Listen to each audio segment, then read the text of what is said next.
Біз тауықтың етінен жасалған пирог істейміз. Бізге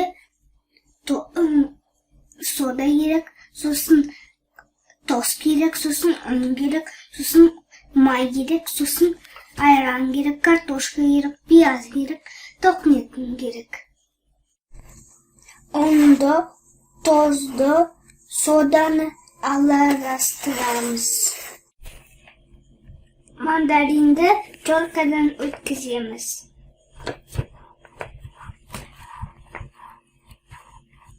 Енді маргарин мен ұнды ұнтақтаймыз.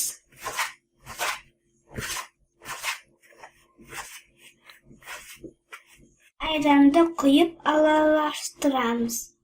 Осындай қамыр бізде болады. Оны жақсылап илейміз. Бізде осындай қамыр шықты. Енді оны салафанға салып, холодильникқа салып қою керек. Енді пиязды кесеміз. Осылай кесеміз.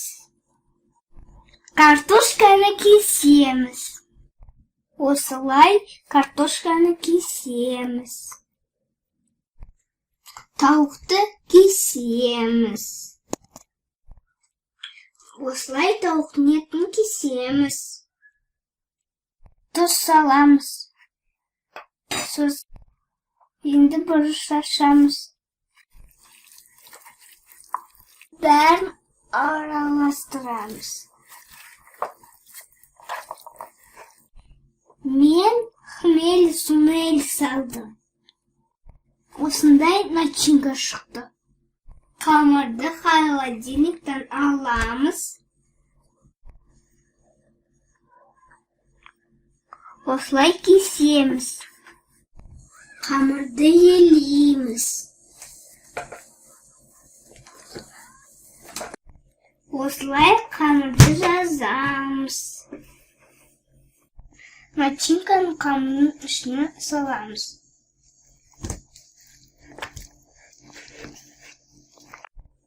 Осылай начинканы саламыз. Енді қамырды ішіне саламыз. Осылай жабыстырамыз.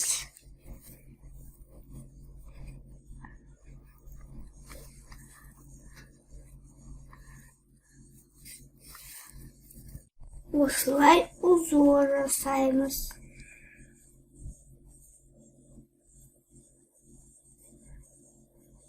Ортасына тесік істейміз. Ішіне май саламыз.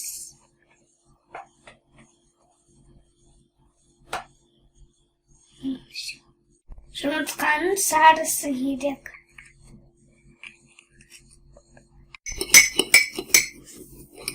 Sarısını aralastıramiz. Енді жұмыртқаның sarıсын пирогқа жағамыз.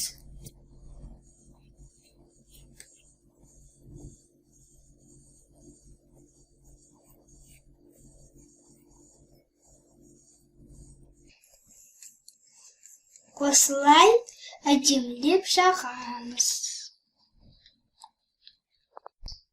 Духовкаға 45 минутқа саламыз. Сондай пирог пісірдік. Өте дәмді. Лайк қоюға ұмытпаңыздар.